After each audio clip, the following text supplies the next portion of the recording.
up? We're here at Glen Helen. This is the track where you can really test a lot of things. It's fast, rough. So it kind of comes down to what are the parts that most people buy when they buy a new bike. It's kind of like when you get a truck, you buy rims and tires, but for a dirt bike, what's the first thing you usually buy?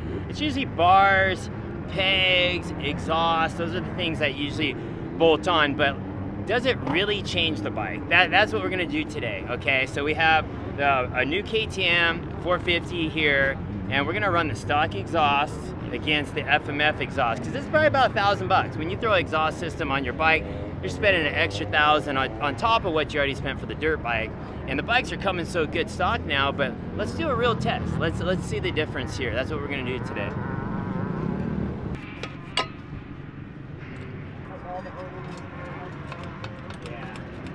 I've always ran mod exhaust. I've always ran usually mod bikes. This is the first year that I got a KTM 450 2020 that I left it stock for a while. Okay, so I ran it stock suspension. I'll be honest, most of the time when I get suspension done, it comes back and it's usually too stiff for me. I ride it's real rigid. I've yet to really get a set of suspension that I got and I'm like, wow, it's way more plush, it works way better. This stock suspension so far on this KTM's been really good. But I always put mod pipes on because let's be honest, it's one of those things. It's like rolling around town with a fake gold chain, like that's like a stock pipe, right? Like you basically, like no one really runs stock pipes unless you race the stock class. But the bikes are getting so good now that the stock pipes are pretty good. So, but that is something that everyone likes to change. It's kind of is it a status thing or is it a power thing? That's kind of what we're gonna figure out today. Like, is it make it better for the average guy? Which now I'm gonna say, when I ride a dirt bike, I'm the average guy. Like I'm average pace. I go ride, 4 to 5 laps at a time, maybe 10 laps at a time, and at a moderate pace. And I'm a guy who's really probably in that zone. Do I really need a mod pipe? Do you not? Is it worth the money? So I don't know. I thought it'd be cool to start really testing these parts and seeing if you really can tell a difference. So.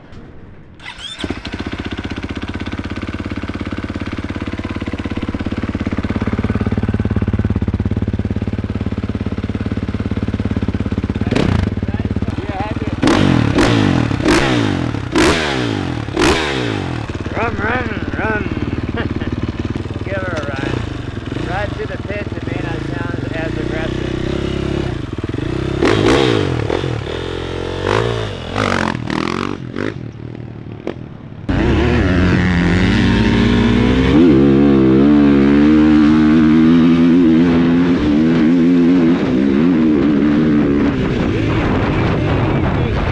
Too much throttle, bro.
I think I got a feel for it.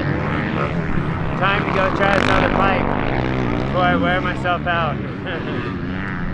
So the stock pipe, it seems to work really good up the hills. Like, I think you could run probably a straight, no exhaust on this motor so big, it's gonna pull, right? Like, you go up the hills, and it feels good. But in the corners, I notice I have to like shift down at least twice to go in those real soft turns. Otherwise, I have to clutch it a lot. So the headers both have their expansion chamber on them. I think it's one of the only brands that does that stock. So I assume it works. What is the expansion chamber supposed to do? I'm pretty sure that that's for that's like for more bottom.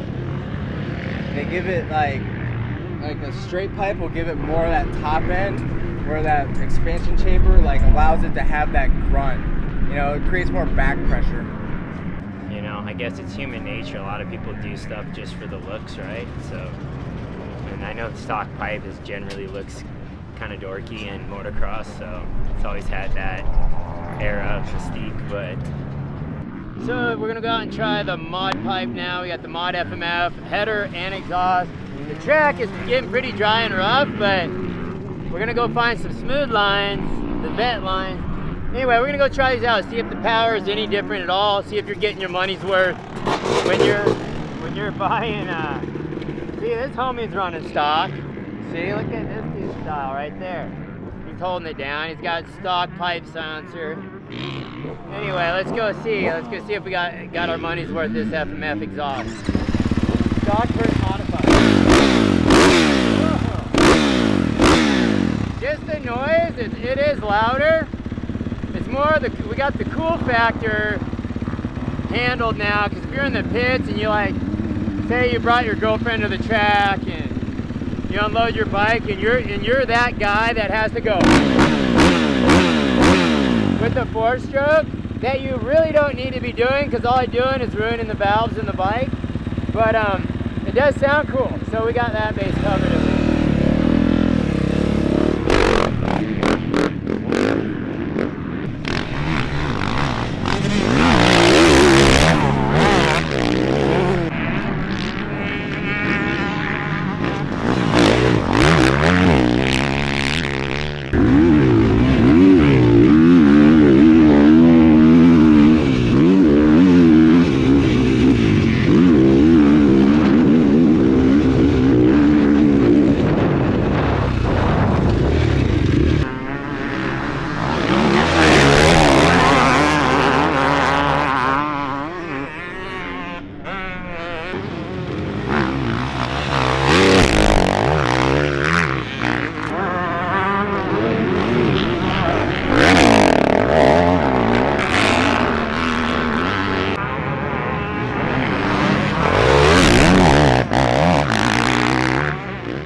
So the mod pipe, it does, I would say if you're anything above a novice, it's worth $1,000, I'd say, if you're not racing a stock class. But it definitely made it come alive, like has a little more snap out of the corners, like it gives it a little more grunt, I would say. Overall up the hills, it'd try a little better up the hills, but I'd say the biggest difference was coming out of the corners in like the soft dirt. It gives it a little more pull, where you can pull maybe that gear higher, don't fry your clutch as much. I know, you can definitely tell a difference in pipes, but whether you need that or not at your riding level, that's the other question, I would say. But it does make it funner to ride. It sounds cooler too, so that's probably like the reason most people will buy it. But if you want the sound, you can just cut your stock exhaust in half and run it half the distance, cut it short, and it'd probably be just as loud. But that's the best I got for that test, and just giving you the honest truth on that one. It definitely feels a little better. Maybe just like I said, 20% more off the turns, maybe 10% on throttle, initial throttle response. But you know, if you bury it in a turn, it will pull you out better than a stock pipe for sure. It helped me run my gear higher in the turns and not have to shift as much. So, do I recommend you go buy a mod pipe? Hey, if you got extra money to burn, go for it. Got that stimulus check? Go for it.